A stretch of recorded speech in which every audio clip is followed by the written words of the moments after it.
Drinking with authors may contain adult content. Listener discretion is advised. Hello, everyone, and welcome to another edition of Drinking with Authors. I am your host, as always, Nick Savage, author of Coma Noir and the West Seven of the Dead series. But enough of me. Check out Four Horsemen at their websites, fourhorsemenpublications.com, and support the sponsor, keep this podcast going. Joining me tonight, the man of the hour, the person who actually makes tonight possible, is author Jeremy Whitley, who has penned many books, including the School for Extraterrestrial Girls, which book 3 is coming out in May. And before we get to that, Jeremy's going to tell me all about a drink he's drinking that I can't even pronounce. So welcome to the show. Sorry about that. Thank you so much. So I am in Durham, North Carolina, and here we have the Durham Brewery. Let me make sure I get all this right. The Durham Distillery LLC, which makes Krupnikas. That is the bottle right there. It is a Lithuanian spiced honey liqueur. It used to be made by a group here in the Triangle, the Brothers Vikalis. It's like a family recipe for Lithuanian honey liquor that has been, I guess, passed down through generations. And so they were picked up by this local distillery, and they make it. And it is something I particularly recommend. It's nice right now, but it's one of those that, like, when it's cold outside, it's the kind of liquor that, like, you take a sip of it and you can just feel it move through your whole body, warming you up. So I particularly love it, like, you know, when it's cold out or this time of year. It's nice to have it with a little bit of on the rocks, a little ice. Now, for anybody listening, it had a beautiful bee logo on it, and you did say it was a honey liqueur. Mm-hmm. Do you know, and I'm not testing you because I sure as hell don't know, do you know the difference between that and a mead? I don't off the top of my head. I know they have some of the other spices included in this listed, so it might have something to do with the fact that it does have cinnamon, clove, nutmeg, and vanilla, as well as wildflower honey. So, yeah, slightly different, I'm sure, but I don't know exactly what the difference is.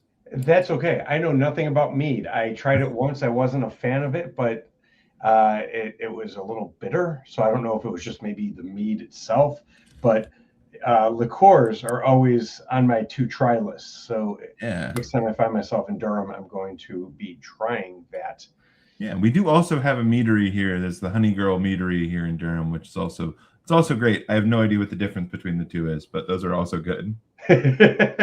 So tell us something that I know you know more about, and that is the School for Extraterrestrial Girls. Yeah, so it's a series of graphic novels I write with my illustrator, Jamie Noguchi. The story is about a girl, Tara, who finds out that she's an alien when she spontaneously combusts in the middle of math class. That she's told that either she can go to this school for extraterrestrial girls, or they can ship her off to the planet that her family is originally from, where she's never been, knows nothing about. So, of course, she chooses to go to this school, and it's all full of a bunch of other kids who are from various other planets and other realities in some cases, who are also dealing with, you know, all of this being alien and in a lot of cases not being who they thought they were, while also dealing with all the other things that come with high school and being a teenager, crushes and, you know, still math class and all of that. So trying to navigate through life with the added balls in the air, so to speak, of being extraterrestrial and all the drama that brings. Absolutely. Very nice. Now, it does say something about finding a best friend or companionship through their shared love of manga. However, I'm always saying it wrong. Yeah, so that is actually another book that I had that just came out this last year. I apologize. It's all right. It's Navigating with You, which is another graphic novel that I wrote for Mad Cave, which is about falling in love over obscure manga, and won a Stonewall Honor this last year from the American Library Association. And I'm assuming that is out then, since the American Library Association has priced it. Yeah, that is out. It's available right now anywhere fine YA graphic novels are sold, and it is. They actually just recently announced we're doing a sequel to that, which is coming out sometime in the winter of this year. So we're doing a second book of that story as well. Okay, the way you said they announced it, did you know you were going to be writing a sequel to this? Oh yeah, Okay. I convinced my publisher that they wanted me to do a sequel to it, and publishing announcements are such that like I have had the thing written for like a year at the point that they're like, all right, we're going to start submitting this to places to let them know it's coming out, and then eventually we'll let you talk about it. So it started popping up places, and I was like, all right, I can talk about this now. I've written the whole thing, like 3/4 of it is illustrated, it's being lettered, and finally it's like, okay, I can tell people what it is that I'm doing when I have to turn down invitations to things. Now you've also you're very experienced within the graphic novel kind of world, because you've done over 40 issues of My Little Pony, if I'm correct, as well as a bunch of Marvel stuff. Absolutely. I've written quite a few My Little Pony books. I think before they stopped making new ones, which at this point they're not making any new ones, but I was over 50 total, separate issues or work that's in issues. And then I've done a bunch of work for Marvel and things like I wrote a series there called The Unstoppable Wasp. I've worked occasionally with X-Men and Avengers and all that fun stuff, all the toys people like to get to play with. That's actually sounds like a lot of fun. Do you consider yourself a brony? Not a trick question. Yeah, it's a tough thing, because I think it is a sort of yes and no thing. I do know a lot about My Little Pony. I've obviously written a lot about it.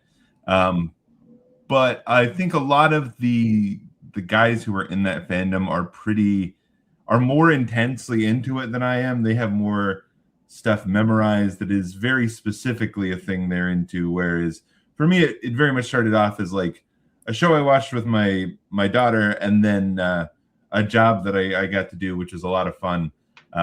Whereas like for some folks, it is a way of life. And to you, it was more of a shared interest and then a job. Yeah, which is shared okay. interest in the job, and I enjoy it, and I have been to a few of the Brony conventions as a guest, but I think I don't tend to have that sort of intensity about any one fandom that those guys do. No, nothing wrong with that. It was just a word that I know. I've seen a few videos on the internet about it, and I was like, it is something to look into. You know what I'm saying? It's definitely got its, but every fandom I think has its, and I don't want to say fanatics, but that's where the word fandom, they kind of share the prefix on that. But that is where the fanatics, every fandom has them, and there's nothing wrong with being a fanatic in that sense. Just wondering where you were on the spectrum. Yeah, it's fascinating to me, because I think they're definitely fandom that sometimes gets a sort of bad rap because I don't think people quite understand them, and they certainly don't realize. I think from the number of shows that I've done that are Brony specific conventions, the amount of money that those guys raise for charity is insane. They I think the last Brony Con that I did, so they had one big show called Brony Con, which used to be in Baltimore. Before that wrapped up, I think they donated somewhere around like $500,000 from one convention to various like charities in the area. That's not a small lump of change. No, that's very impressive, and that's something that I don't think anyone can really scoff at. So that's a nice shout out there. Now, you're joining me here, and we're talking about your books and everything you've worked on, but you also sit in my chair sometimes as a podcast host. Yeah. Let's talk about that, because I love movies. So let's talk about that. Yeah.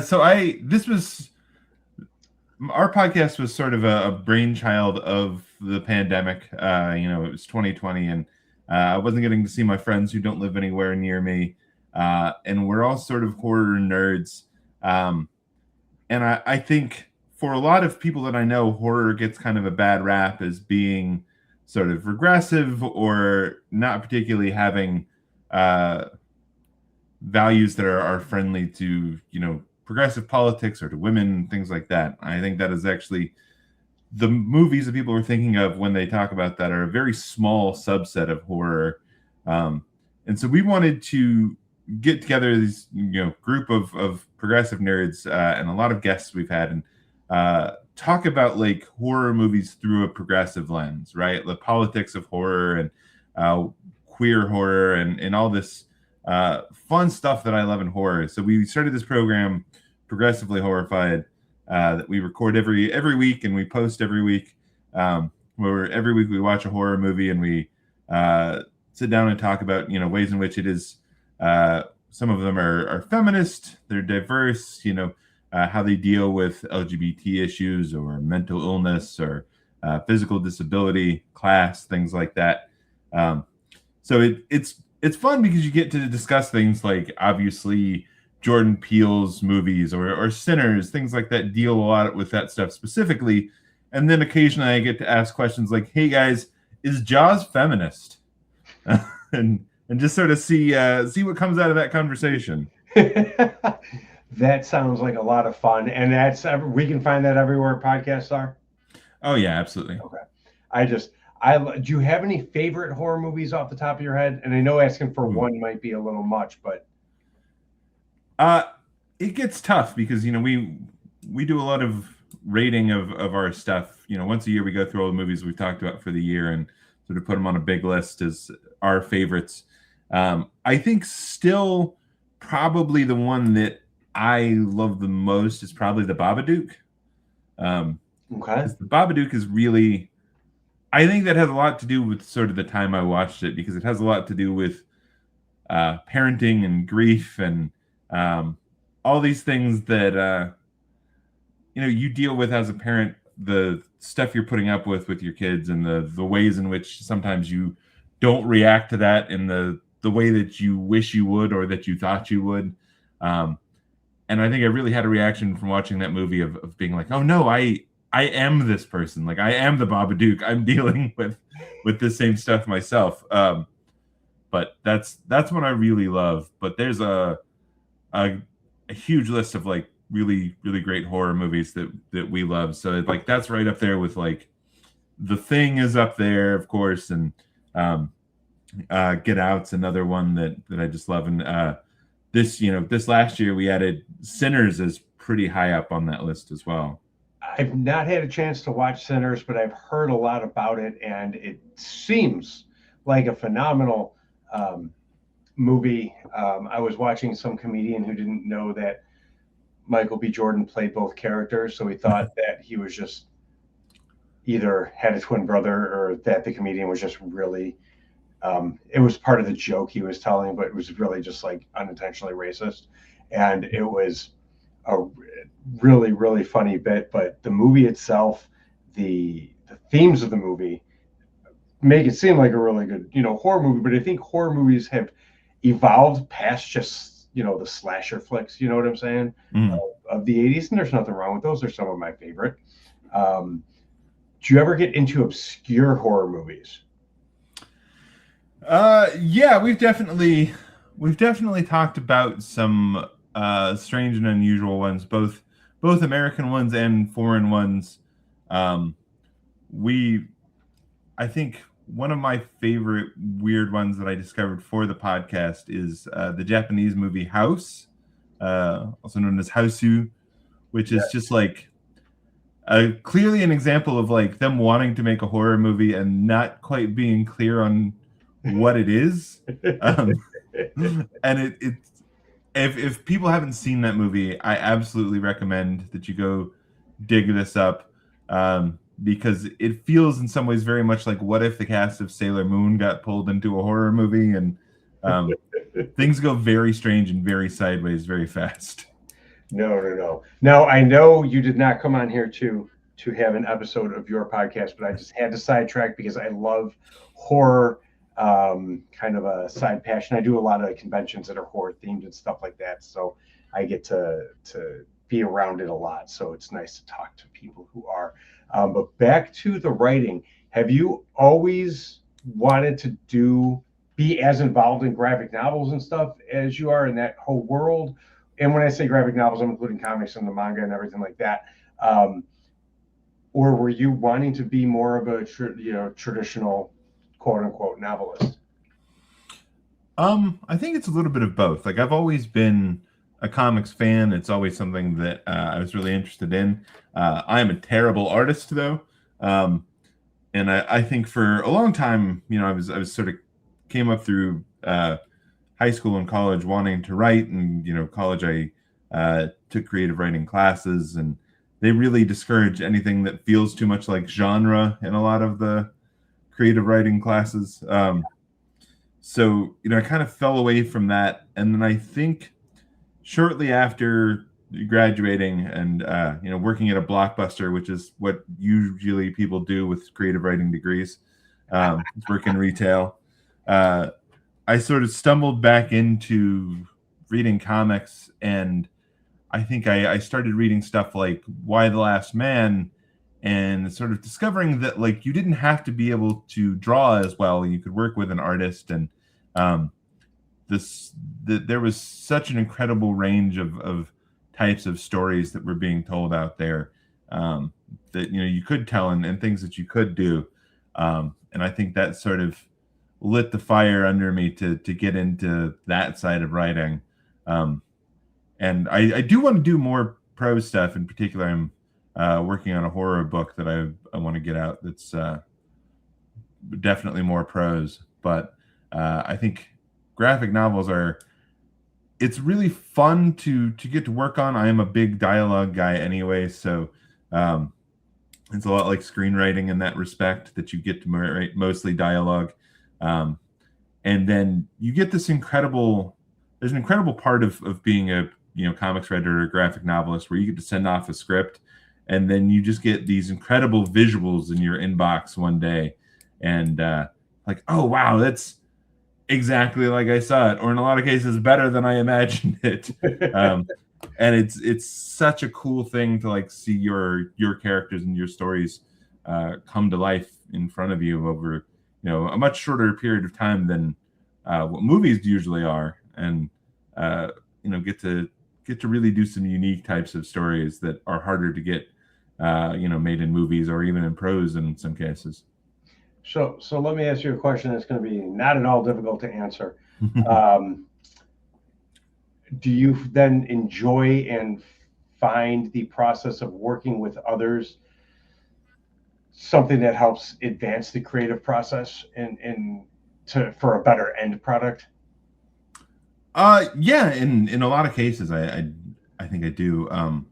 I think there's some pitches and things I'm working on right now that the artists I'm working with are doing sort of concept art for the characters as I'm writing stuff, and I think a lot of times that pops up in my inbox, and I'm like, oh wow, okay, I have such a better feel for what this character is going to be like. I really have a sense of their voice in my head just from looking at them, and it allows this sort of fun spiral of creativity and invention, where you guys you're both making different parts of the same thing at the same time, and you end up inspiring each other.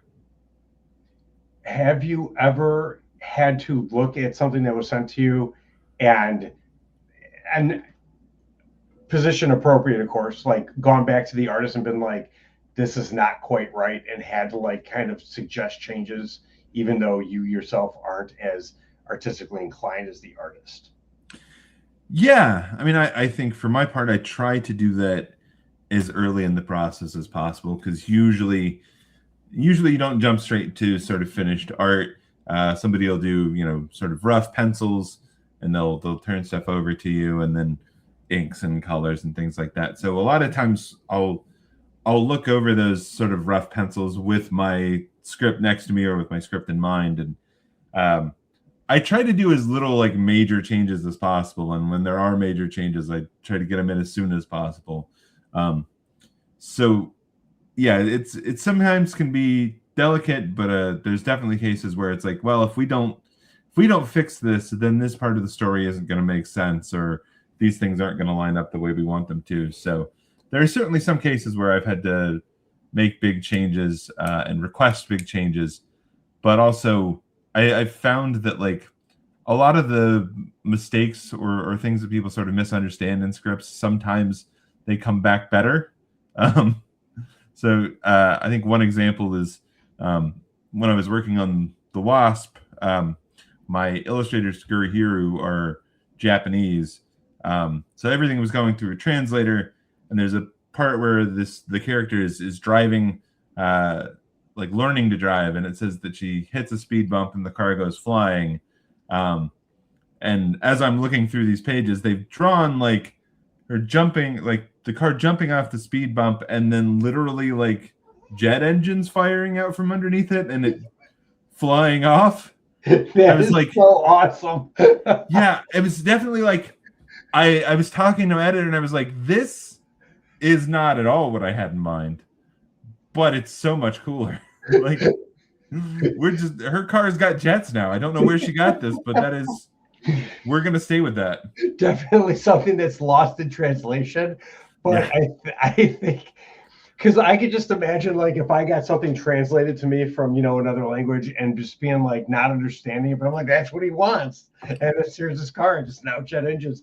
But I think it's cool. Was it something you were able to keep in the final product, or did you have to take it out?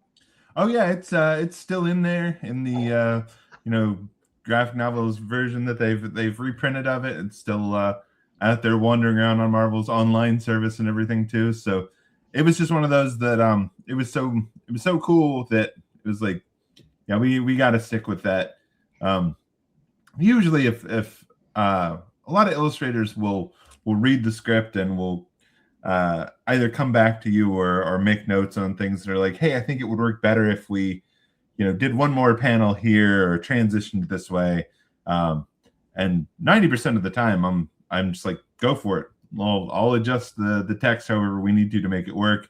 But they usually know better and have great ideas. So most of the time I'm happy to let them do the hard work. No, you sound like you have great trust with the people you work with and just go, yeah, you're the artist, you do you, and then I'll work with it, which is wonderful, because I think we've all been in a situation where you're with someone who doesn't understand that kind of give and take, and then you're stuck making decisions that you might not want to without going into further detail on that. Yeah. I think a lot of people, especially who aren't used to sort of the graphic novel process, I've done some adapting of prose into graphic novels, and sometimes I think people are they're very precious about their descriptions and their dialogue and things like that, and it is a tough thing to have to explain to people that when you do graphic novels, all those speech bubbles have to fit on the page along with the pictures. So like your characters can't have long monologues on just one panel. You've got to be able to like fit that stuff in with the rest of the art. So it can be tough for people to have that learning process going, especially from prose to comics. Well, are you finding it to be equally difficult in the opposite way, going from so many comics to now prose, where you're trying to force yourself to write longer dialogue than you're used to writing? Not as much with the dialogue as sometimes when it comes to like description and things like that, because I'm so used to sort of shorthanding things in comics, and just sort of like, hey, it's like this, you know what Dracula's castle looks like, kind of like that. Being able to say things like that to an illustrator that like in and prose isn't going to make any sense. You can't necessarily say something like that to a reader, and you have to like stop and be descriptive and really things like, especially when we're talking about horror, like things like stretching out time and making things happen in a way that feels scary and natural in some ways works very differently, I think, in comics than it does in prose, where there's a certain amount of dread you need to pull out in prose, and comics, it's like you can break up the panels in a way that can slow down time a little bit, but I think comics, your biggest asset when you're doing something scary is that you can sort of hide it behind the page turn.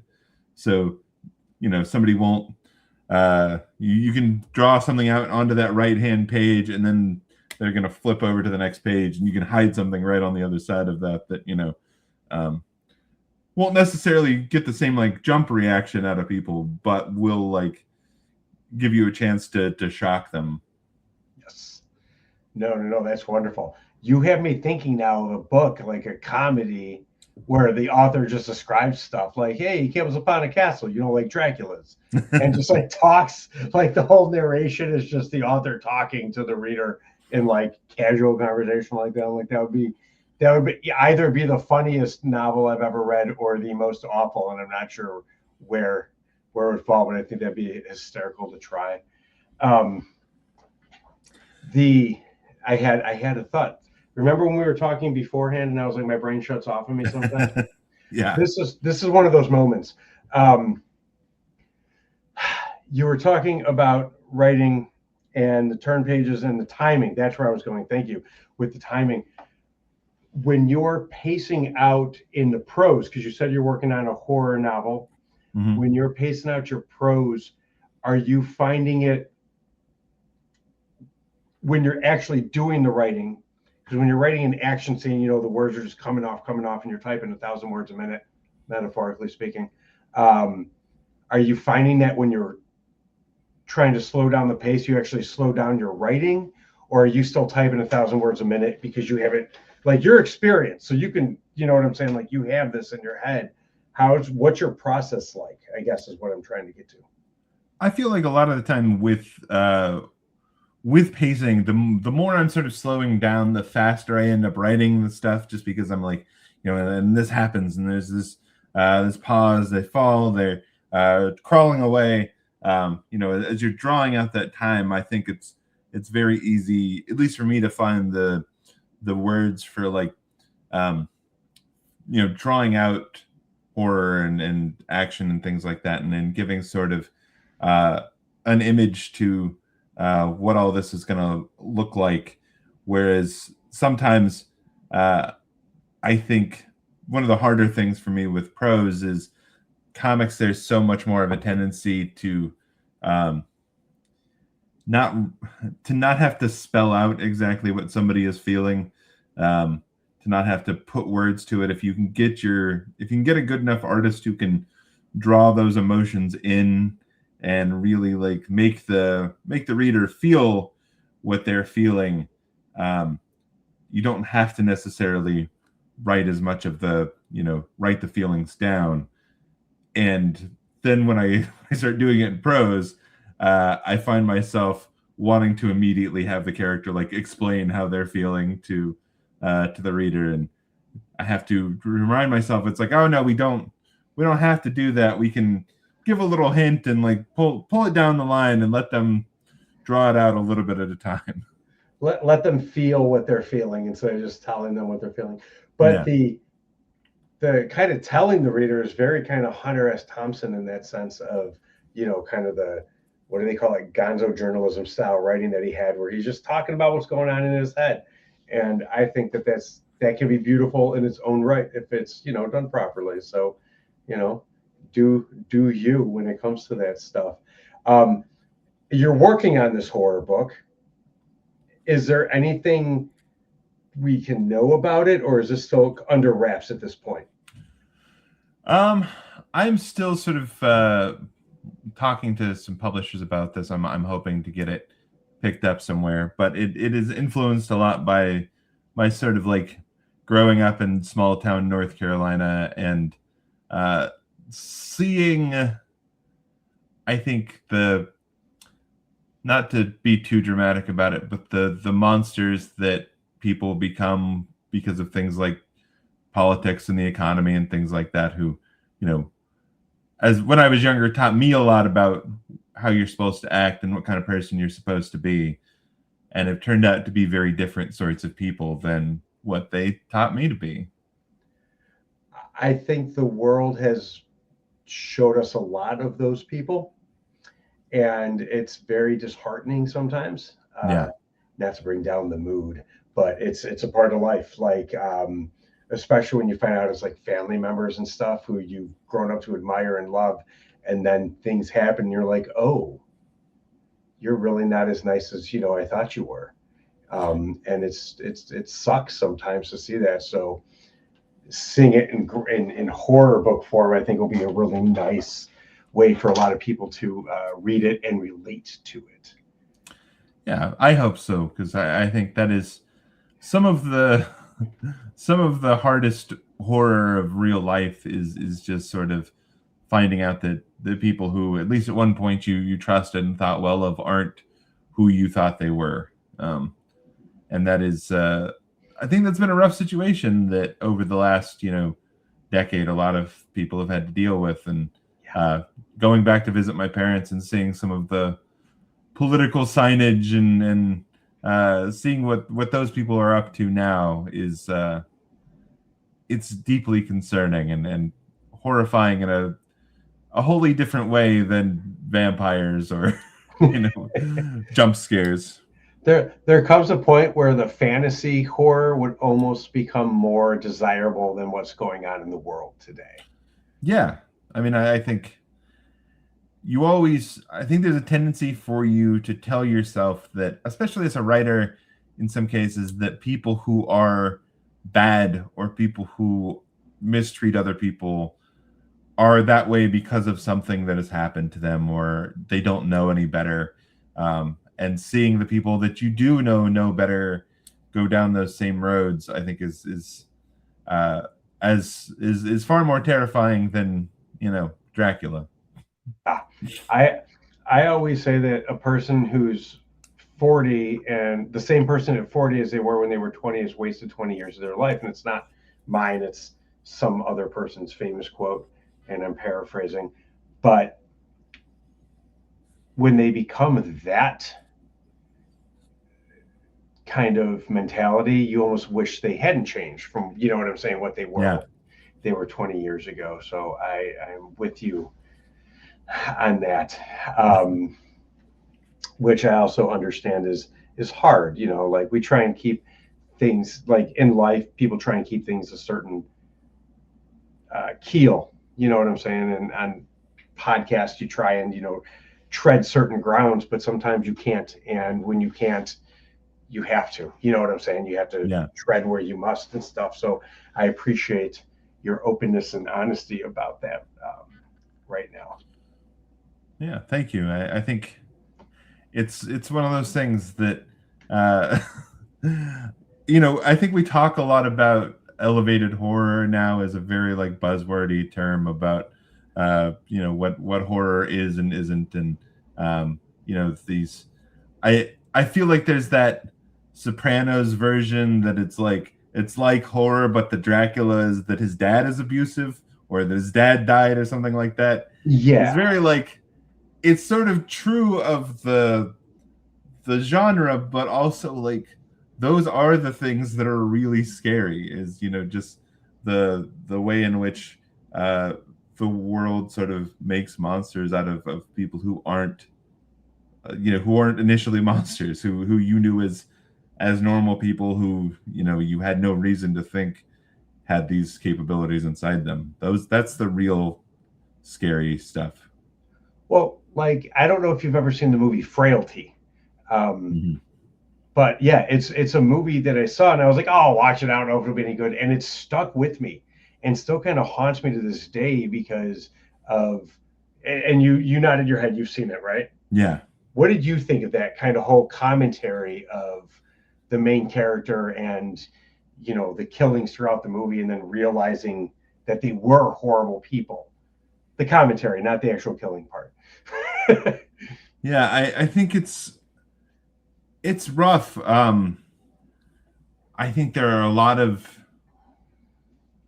we've talked about a lot of movies on the podcast that have been like the stuff that's closest to real life and stuff that's closest to you is the stuff that's scariest. We just last night recorded an episode about it's like a 2006 Hong Kong horror movie called Dream Home, in which like this woman goes on this sort of horrible murder spree, and throughout a good chunk of it, it is framed in such a way that you think it is that there's been these, you know, horrible things that have happened to her, or she has been victimized in a way that she's snapped and is killing these people for a reason. When in reality, as the story goes on, it turns out that she is murdering these people to drive down the cost of apartments in this building so that she can afford to buy the apartment that she wants to buy. That is horribly relatable, I think, nowadays with the housing crisis. Yeah. And just like, wow, no. But yeah, like Asian horror movies have some really, really, like The Audition. If you've ever seen that one. Oh yeah, we've talked about that one. Just very messed up stuff. I love the way we just totally went back to movies, and I'm so sorry about that. No, it's fine. I think Dream Home is like that in a lot of ways, and that like it is. I think a lot of Asian cinema, especially when they do extremely violent stuff in horror movies, has a tendency to not do discretion shots and not cut away in the way that a lot of like American horror stuff does, and make you watch the horrible things that are happening. And Dream Home is very much like that as well. It's on Shudder right now for anybody who wants to check that out. But it is a rough one. It's sort of like the first scene is her sort of like sneaks up on the security guard who is asleep at his desk and basically chokes him out with a zip tie, like puts a zip tie around his neck. And so like to try and get it off, he's trying to like box cut the zip tie off and cutting up his neck as he's doing it. And I was the whole thing is so rough. The special effects in Asian horror films are so ridiculously good that they almost look like snuff films. And if it wasn't for the great cinematography, you know what I'm saying? You'd be like, is this? And it's just, oh my God, so good. But then they have horror movies like Tokyo Gore Police, which is so absurd in its special effects that it's just great. And it's the same actress from The Audition. Yeah. But the special effects in it, it's almost like hentai style real life special effects in some of the stuff that they do. And I'm just like, oh my God, but it's so good. Just Asian horror movies are some of the best out there, I think. But then I also grew up, because you said you used to work at Blockbuster, and I used to work at Blockbuster. Okay, they've closed down. You have to tell me I'm not the only store that did this. When you had to destroy the VHS tapes, you know, because you're getting new ones in, put them in boxes out back and just take home a bunch. Yeah, we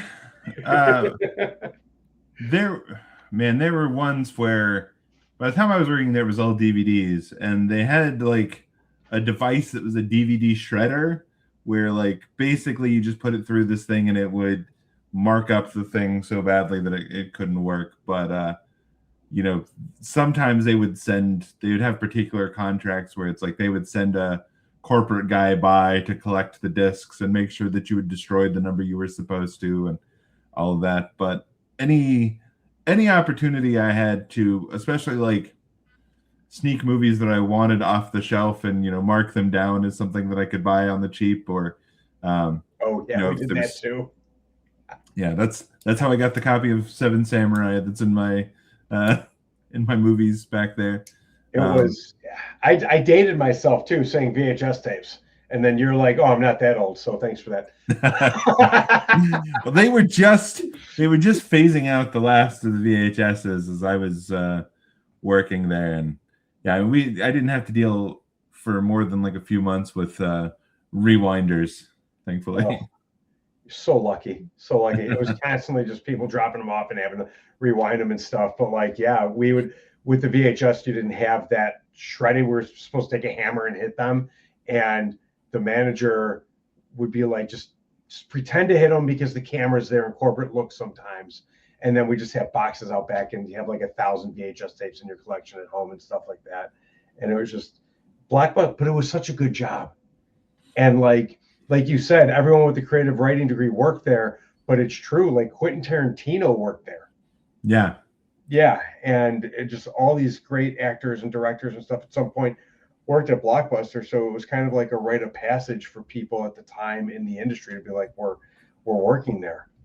I really do miss from both ends that like being in there and both recommending and having people recommend movies to you. It's like, oh, you watched this one, you love this. Have you seen this thing? Like over here on this shelf. If you haven't checked this out and you like that, absolutely, this is going to be, right up your alley. Sorry, no, continue. I was going to say it's so much harder to do that with streaming, and especially with the current state of streaming where things just move and disappear, and you can't find things occasionally, or some things just go away completely. Mm-hmm. Like I remember there was an animated series on HBO Max just before it sort of changed over and got taken over, called Infinity Train, which is this really interesting, really provocative, really like smart animated series, in which like they did all these, like they had these really strange stories in it, and just like trying to tell somebody about it now sounds like you're insane, because it's like, oh no, it's a thing where they go to another world and they're like stuck on this train, and every train car is a whole different puzzle and there's different things happening on it, and they're like, oh, where can I find it? You can't. It doesn't exist. Yeah. Not on anything anymore. Well, that, and you'll be watching a series and you'll get to like the 6th or 7th season out of like 6 or 7, and all of a sudden you go to start that last season, you're like, oh, it's not available on this platform anymore, or you have to pay to rent it, and you're just like, come on, like that's not going to happen. I'll just buy the DVD. But like Netflix, which killed Blockbuster and Hollywood Video and the kind of brick and mortar store, is now thinking of bringing them back. And man, I don't know. I would love that kind of, but also I don't know. I don't know if they can sustain it. I think it's a bit of both. I would love to see him bring it back. But there was something about going to the video store. There's an experience that's lacking in this world for a lot of the younger generations. And now I'm the youngest Gen X, and I'm not even talking like millennials or older millennials, but maybe the youngest millennials and below. They never had that experience of walking into a video store and the awe of seeing thousands of different movies, you know what I'm saying, at your fingertips and stuff like that. It's different clicking on a thing and having them scroll by on your screen. Yeah. You don't have the, oh, what do you recommend? I like this movie type stuff. Or, especially with horror, just like that, looking at all the box art in the section and just discovering the like one thing you've never heard of that nobody has watched. And, I mean, there's still some of that with things like Tubi out there where, you can find some strange stuff out there. Like for another podcast, I just recently watched the movie Battle Beyond the Stars, which is like Roger Corman's attempt at Star Wars. Okay. Yeah, and it's bad, but it's wildly bad. You can sort of see what they were going for in the ways in which they missed wide right. They're just just like the Wild Thing pitch, just a bit outside on that one. Yeah. That was an obscure reference for anyone who's under 40. I found this sci-fi flick called Australians. It's Australian and alien combined into one word, and it's a low-budget Australian sci-fi flick, and it's on. Oh wait, was it Tubi or Roku? It was one of those two. But if you have them, look it up. It's something. I won't say anything about it. It's something, and it's strange. Where can we find you? Give us all the promotion, your websites, anyone you want to give us it all. Give me it all. So my website is just jeremywhitly.com. It's not always updated, but you can find a lot of my old work on there. You can find me on there. I'm on Blue Sky as more than any other social media at this point. I'm just jeremywhitly.bsky on there. My podcast again is Progressively Horrified. You can find it iTunes, Spotify, wherever you listen to podcasts. It's on there, and we do almost every week, the last weekend of every month, we do a Patreon only episode. So if people wanted to join the Patreon on that, I think it's $5 a month. We do things that aren't specifically horror. We did a rundown of all the Fast and the Furious movies, and right now we're working our way through all the Wachowski sibling films.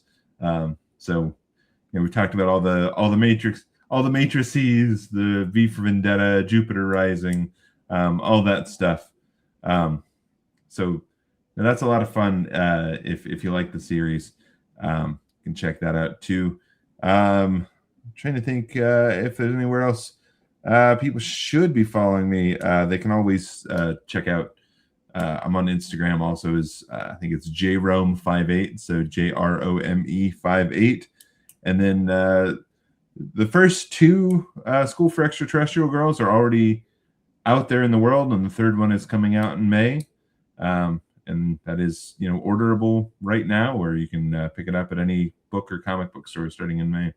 And they can buy them pretty much anywhere books are sold. Yep. Okay. Just making sure it's out there for everyone, not just like Amazon exclusive or anything like that. Not that there's anything wrong with that. I know my voice sounds like I'm being pretentious sometimes. It's for the audio only listeners. Like, wow, he sounded like that. And I do. Anytime I call like customer service, I always have to tell them, I'm like, I'm not mad. This is just my voice.